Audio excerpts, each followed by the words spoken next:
அனைவருக்கும் வணக்கம். ரிஷபராசிக்காரர்களுக்கு 2024ஆம் ஆண்டு ஜனவரி மாதம் எப்படி அமைகிறது, கிரகநிலைகளின் அமைப்பை ஆராய்ந்து பார்க்கும்போது கோடீஸ்வர யோகம் நிறைந்த ஒரு மாதமாக இந்த மாதத்தில் அமைவதற்கான வாய்ப்பும் சாத்தியக்கூறுகளும் எந்தெந்த விஷயங்களில் ஏற்படுகிறது என்பதை சற்று விரிவாக பார்க்கலாம். மேலும் குறிப்பாக மிக வலுவாக சஞ்சரிக்கக்கூடிய கிரக அமைப்பாக பார்க்கப்படுவது ராகு லாபத்தில் இருக்கிறார், சூரியன் 9ல் இருக்கிறாருங்க. அஷ்டமத்தை விட்டு விலகுவதால் பல சிரமங்கள் விலக போகிறது. சுக்கிரனும் அஷ்டமத்தை நோக்கி நகர்ந்தாலும் பெரும்பாலும் இந்த மாதம் முழுவதும் 7ல் வீற்றிருக்கிறார். எதிர்பாராத நன்மை உண்டு. ராசியின் அதிபதியான சுக்கிரன் 7ல் இருப்பது அமோகமான மாற்றத்தை ஏற்படுத்தி கொடுக்கக்கூடிய ஒரு அமைப்பாக பார்க்கப்படுகிறது. எனவேதான் எதிர்பார்ப்புகள் அனைத்தும் நிச்சயமாக ரிஷபராசிக்காரர்களுக்கு பூர்த்தியாவதோடு மட்டுமல்லாது பொருளாதார ரீதியான முன்னேற்றம் நிறைந்து கிடைக்கக்கூடிய மாதமாக அமைகிறது. 2024ஆம் ஆண்டு முதல் மாதமாக இருக்கக்கூடிய ஜனவரி மாதத்தில் பல கிரகநிலைகள் சாதகமாக சஞ்சரிப்பதால் கோடீஸ்வர யோகம் நிறைந்த ஒரு மாதமாக இந்த ஜனவரி மாதம் அமைவதற்கான வாய்ப்பும் சூழ்நிலையும் பல்வேறு தருணங்கள்ல அமைகிறது என்பதை கிரகநிலைகள் உறுதிப்படுத்துகின்றன. அது மட்டுமல்லாது எப்பேற்பட்ட மாற்றத்தை சந்தித்தாலும் தங்களுடைய இயல்பில் இருந்து மாறாத கிரக அமைப்புகள் இருப்பதால் நீங்கள் எதிர்பார்க்கக்கூடிய சிறந்த மாற்றம் என்பது உருவாக போகிறது. ஆனால் அதே சமயம் உங்களுடைய பண்புகளில் எந்த விதமான மாற்றமும் இல்லாமல் விரைந்த தனலாபத்தை பெறக்கூடிய ஒரு சிறந்த மாதமாக இந்த ஜனவரி மாதம் அமைவதற்கான வாய்ப்பும் யோகமும் மிக அபரிவிதமாக இருக்கிறது. ஏனென்றால் முழு சுப கிரகமாக இருக்கக்கூடிய குரு தனது நட்பு கிரகமாக இருக்கக்கூடிய செவ்வாயின் ஆட்சி வீடான மேசராசியில் வலுவாக சஞ்சரிக்கிறாருங்க. இது சிறந்த வரவேற்கத்தக்க ஒரு அமைப்பாக பார்க்கப்படுகிறது. மேசராசியில் குரு சஞ்சரிக்கும் போது அதிவிரைவாக அனைத்து விதமான நன்மைகளையும் மல்லி கொடுக்கக்கூடிய ஒரு வலுவான அமைப்பில் வீற்றிருப்பாருங்க. இது பல்வேறு தருணங்களில் நினைக்கக்கூடிய காரியங்களை அதிவிரைவாகவும் துல்லியமாகவும் செய்து முடிக்கக்கூடிய வாய்ப்பையும் யோகத்தையும் உருவாக்கி கொடுக்கிறது என்பதை தெளிவாக உறுதிப்படுத்துகிறார். அது மட்டுமல்லாது ஜீவனக்காரராக இருக்கக்கூடிய சனி பகவானின் அமைப்பை பொறுத்த வரைக்கும் அவர் மிக வலுவாக ஆட்சி பலம் பெற்று தனது சொந்த ராசியான கும்பராசியில் அமர்ந்திருக்கிறாருங்க. கும்பத்தில் சனி இருக்கும்போது குடகுடமாய் நன்மை என்று சொல்வார்கள். அப்படிப்பட்ட இந்த தருணத்தில் சனி ஆட்சி பலம் பெற்றிருப்பதால் எந்த பணியாக இருந்தாலும் நிறைந்த முன்னேற்றம் நிச்சயமாக உருவாகக்கூடிய இனிமையான தருணமாக அமைகிறது என்பதை தெளிவாகவும் துல்லியமாகவும் உறுதிப்படுத்துகிறாருங்க. சனி 7.5 சனியாகவோ அஷ்டம சனியாகவோ இருந்தாலும் பெரிய அளவிற்கு பாதிப்பு ஏற்படாத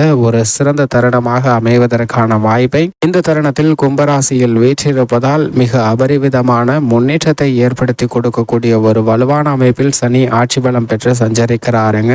இது நிறைந்த தொழில் ரீதியான முன்னேற்றத்தையும் உத்தியோக ரீதியான பல சலுகைகளையும் எதிர்பாராத அதிரடியான திருப்பங்களை சந்திப்பதற்கான வாய்ப்பை உறுதிப்படுத்துகின்றன. நிழல் கிரகங்களாக உள்ள ராகு மற்றும் கேதுவின் அமைப்பை ஆராய்ந்து பார்க்கும் போதும் 2 கிரகநிலைகளும் தங்களது சமய கிரகமாக இருக்கக்கூடிய கிரகநிலைகளின் ஆட்சி வீட்டில் சஞ்சரிக்கின்றன. அதில் குறிப்பாக ராகு குருவின் ஆட்சி வீடான மீன ராசியிலும் கேது புதனின் ஆட்சி வீடான கன்னிராசியிலும் அமர்ந்திருக்கிறாருங்க.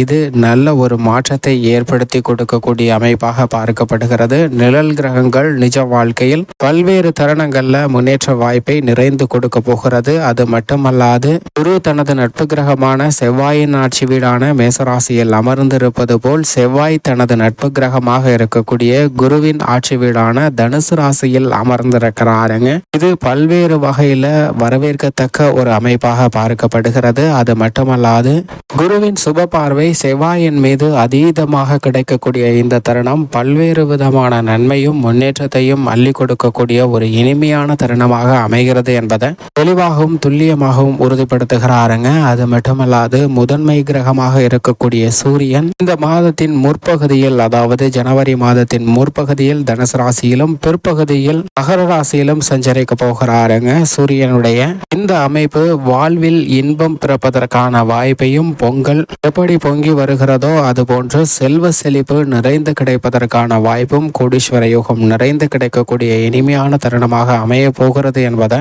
தெளிவாக உறுதிப்படுத்துகிறாருங்க. செவ்வாய் மற்றும் சூரியனின் அமைப்பு அமைப்பு மிக சிறந்த மாறுதலை கொடுக்கக்கூடிய ஒரு அமைப்பாக பார்க்கப்படுகிறது. அதே போன்று சுக்கிரன் இந்த தருணத்தில் முற்பகுதியில் விருச்சிக ராசியிலும் பிற்பகுதியில் தனுசு ராசியிலும் சஞ்சரிக்க போகிறாருங்க.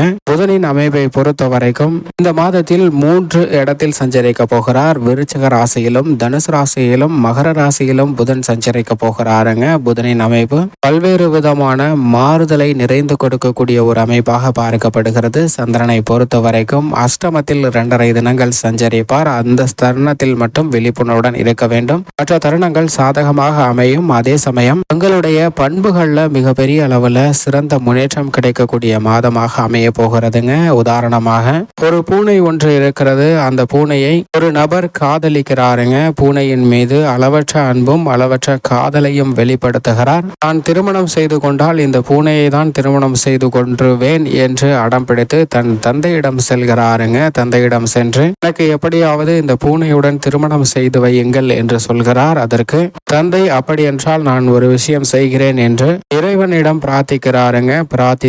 பிரார்த்தனை செய்து இறைவனிடம் வேண்டி அந்த பூனையை ஒரு அழகான பெண்மணியாக மாற்றுகிறாருங்க. அப்படி பெண்மணியாக மாற்றியதற்கு பிறகு தன்னுடைய புதல்வனுக்கு அந்த பெண்மணியுடன் திருமணத்தை ஏற்பாடு செய்து நடத்துகிறார். அந்த பெண் உலகத்திலேயே மிக சிறந்த அழகியான தோற்றம் கொண்டவளாக இருக்கிறார். அற்புதமான பல பண்புகளை கற்றுக் கொடுத்திருக்கின்றனர்.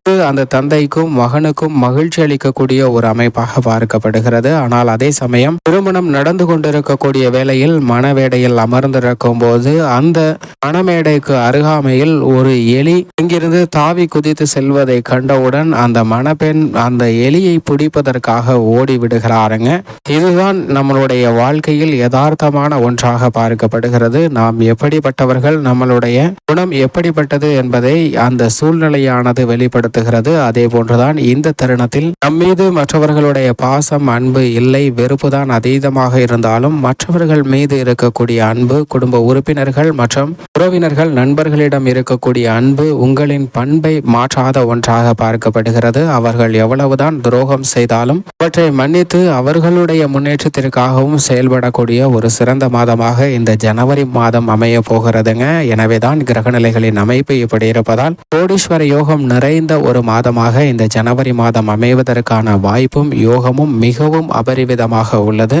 ரிஷபராசிக்காரர்களின் குடும்ப சூழ்நிலையை பொறுத்த வரைக்கும் குரு விரயத்தில் இருக்கிறாருங்க. முழு சுபகிரகமாக இருக்கக்கூடிய குரு விரயத்தில் இருப்பதால் விரய செலவுகள் அதீதமாக இருக்கும். அவை சுப விரயங்களாக ஏற்படுமே தவிர பெரிய அளவிற்கு சிரமம் எதுவும் இல்லை என்பதை தெளிவாக எடுத்து காட்டுகிறது. சுப விரயம் அதிகரிக்கக்கூடிய இந்த இனிமையான தருணத்தில் பல்வேறு விதமான அதிரடியான நன்மையும் முன்னேற்றமும் நிறைந்து கிடைக்கக்கூடிய இனிமையான தருணமாக அமைய போகிறது என்பதை தெளிவாக உறுதிப்படுத்துகிறார். ஜீவனாதிபதி ஜீவனஸ்தானத்தில் மிக வலுவாக சஞ்சரிக்கிறாருங்க. எனவே தொழில் ரீதியாக நீங்கள் எதிர்பார்க்கக்கூடிய சலுகைகள் நிறைந்து கிடைக்க போகிறது. அரசு சலுகைகள் உட்பட பல்வேறு விதமான செய்திகள் மூலமாக கோடீஸ்வர யோகத்தை நிறைந்து வருவதற்கான வாய்ப்பு உண்டு. உத்தியோகம் ரீதியாக பல சலுகைகள் பெறுவதற்கான வாய்ப்பும், போனஸ் உட்பட நீங்கள் எதிர்பார்க்கக்கூடிய விடுமுறை உட்பட பல நன்மைகள் நிறைந்து கிடைக்க போகிறது.